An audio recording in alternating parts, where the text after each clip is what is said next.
దేశం గర్వించదగిన ఆపరేషన్ సింధూర్ అని భద్రతా వ్యవహారాల కేబినెట్ కమిటీలో కేంద్ర మంత్రులు అభిప్రాయపడ్డారు. ప్రధానమంత్రి నరేంద్ర మోదీ నిర్ణయాత్మక నేతృత్వం, సైనిక దళాల కీలక పాత్రకు ఇది నిదర్శనమని కేంద్ర మంత్రులు కొనియాడారు. మరోవైపు కాల్పుల విరమణకు స్వయంగా ప్రతిపాదించిన పాకిస్తాన్ సింధు జలాల విషయంలో కాళ్లబేరానికి వచ్చింది. భారత్ తన నిర్ణయాన్ని పునః సమీక్షించుకోవాలని కోరింది. భారత్ పాక్ మధ్య కాల్పుల విరమణ తర్వాత క్రమంగా సరిహద్దులో సాధారణ పరిస్థితులు నెలకొంటున్నాయి.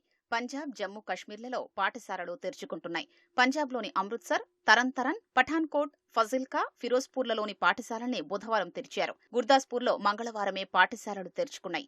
జమ్మూ కశ్మీర్లోని సరిహద్దు గ్రామాల్లో నేడు బడులు తెరుచుకోనున్నాయి. గూఢచర్యం ఆందోళనల నేపథ్యంలో రాజస్థాన్ సరిహద్దు జిల్లాలో భద్రతను పోలీసులు పటిష్టం చేశారు. జైసల్మేర్, సాయిగంగా నగర్లలో పాకిస్తాన్ సిమ్ కార్డుల వాడకాన్ని నిషేధించారు. పాక్ వైమానిక దాడులు చేసే అవకాశం ఉన్న ప్రాంతాల్లో ఎలక్ట్రానిక్ సైరన్లను అధికారులు ఏర్పాటు చేస్తున్నారు. భారత్ పాకిస్తాన్ కాల్పుల విరమణ తర్వాత తొలిసారి ప్రధాని మోదీ అధ్యక్షతన ఢిల్లీలో భద్రతా వ్యవహారాల కేబినెట్ కమిటీ సమావేశం జరిగింది. ఈ సమావేశంలో రక్షణ మంత్రి రాజ్నాథ్ సింగ్, కేంద్ర హోంశాఖ మంత్రి అమిత్ షా తదితరులు పాల్గొన్నారు.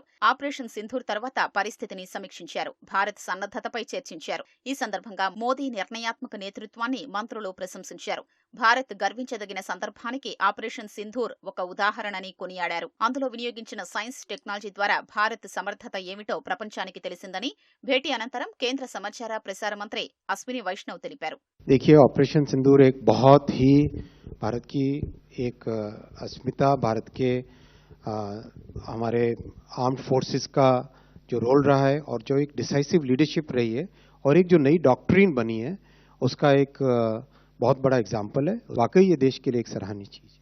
రాష్ట్రపతి ద్రౌపది ముర్ముతో chief of defence staff CDS Anil Chauhan త్రివిధ దళాల అధిపతులతో బుధవారం సమావేశమయ్యారు.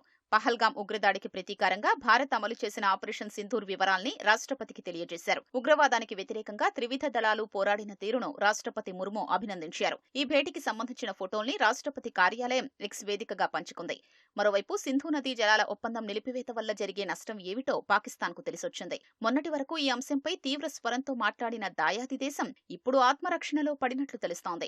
కాల్పుల విరమణకు అంగీకరించిన భారత్ సింధు జలాల విషయంలో మాత్రం వెనక్కి తగ్గలేదని ప్రకటించడంతో పాక్ కాళ్లబేరానికొచ్చింది. భారత్ తన నిర్ణయాన్ని పునః సమీక్షించుకోవాలని కోరింది. ఈ మేరకు భారత ప్రభుత్వానికి లేఖ రాసింది. సింధు జలాల్ని నిలిపివేస్తే పాకిస్తాన్లో తీవ్ర దుర్భిక్షం నెలకొందని భారత జలశక్తి మంత్రిత్వ శాఖకు పాక్ జలవనరుల శాఖ లేఖ రాసినట్లు సమాచారం. ఈ విషయంలో చర్చించేందుకు పాక్ సిద్ధంగా ఉందని అందులో పేర్కొంది.